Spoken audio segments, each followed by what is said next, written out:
Ouais, salut à tous, moi c'est Elio, je fais du rap et je suis installé dans une ville qui s'appelle Besançon. Je vais prendre l'exemple du groupe NTM parce qu'à ce moment-là on est en 98 et j'ai entre 10 et 11 ans, j'écoute pas forcément de rap. Je tombe par hasard à la télé sur un de leurs concerts, donc toute une atmosphère auquel je suis pas habitué à ce moment-là, donc j'écoute. Et après ça m'a permis de m'élargir sur le rap français. Et le rap français, lui, par l'intermédiaire des samples dans les prods ou dans les scratchs, m'a permis de commencer à découvrir le rap américain de cette époque-là.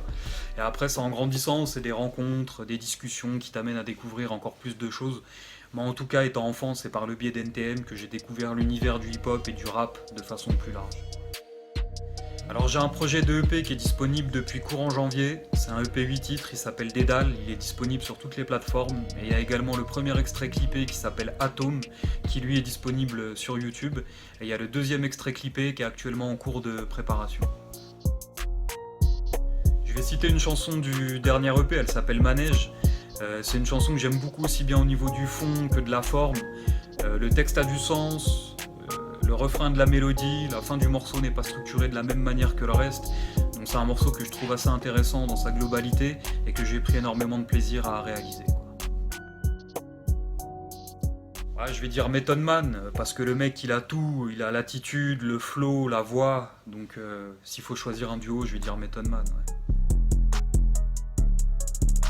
J'écoute pas la radio, donc je peux pas réellement parler de la musique qu'elle diffuse. Maintenant, qui dit grande radio dit entreprise. Et une entreprise, pour fonctionner, elle se doit de faire de l'argent.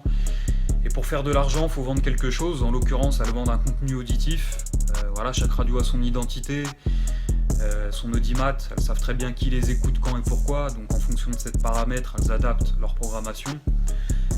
Maintenant, la musique dite plus commerciale, j'ai rien contre à partir du moment où c'est bien fait.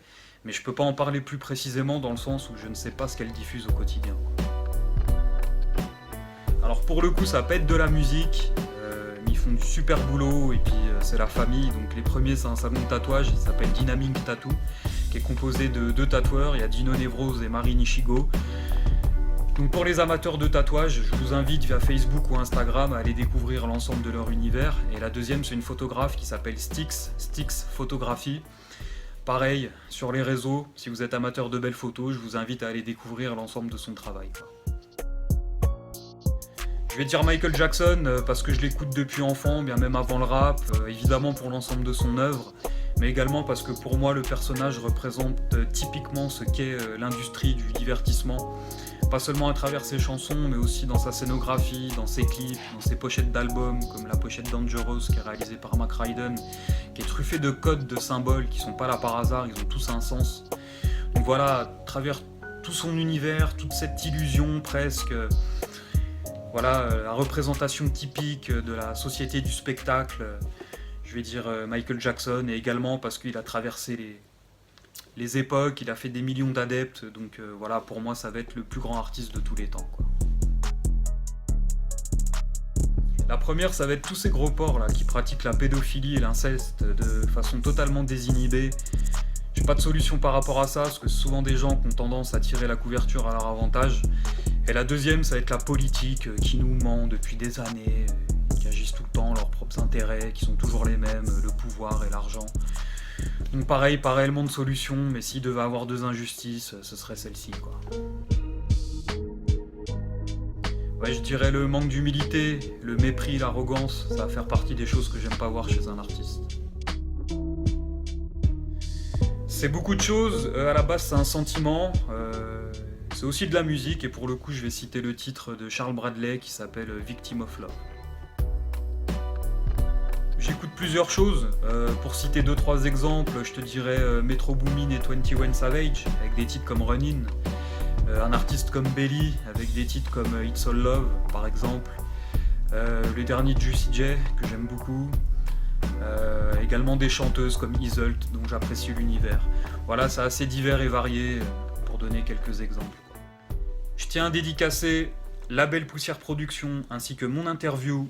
Force à vous, le meilleur pour la suite. Merci de donner la parole aux artistes indépendants, c'est fort. Peace.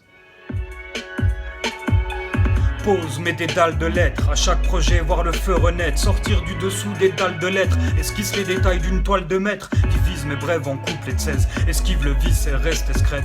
Marche à cloche-pied dans les braises. Je me suis fait seul et plus rien ne m'effraie. Dès les cours d'école, on fait ses preuves. Apprend les codes et pour une balle, ça se tape. Mental de petit bonhomme dans les épreuves. Une vie sans colonne passée par la trappe. Les petits n'ont plus de Tamagotchi. Les yeux dans l'exultéma du Gucci. Une époque où tout est matérialiste. Quand la musique se dématérialise.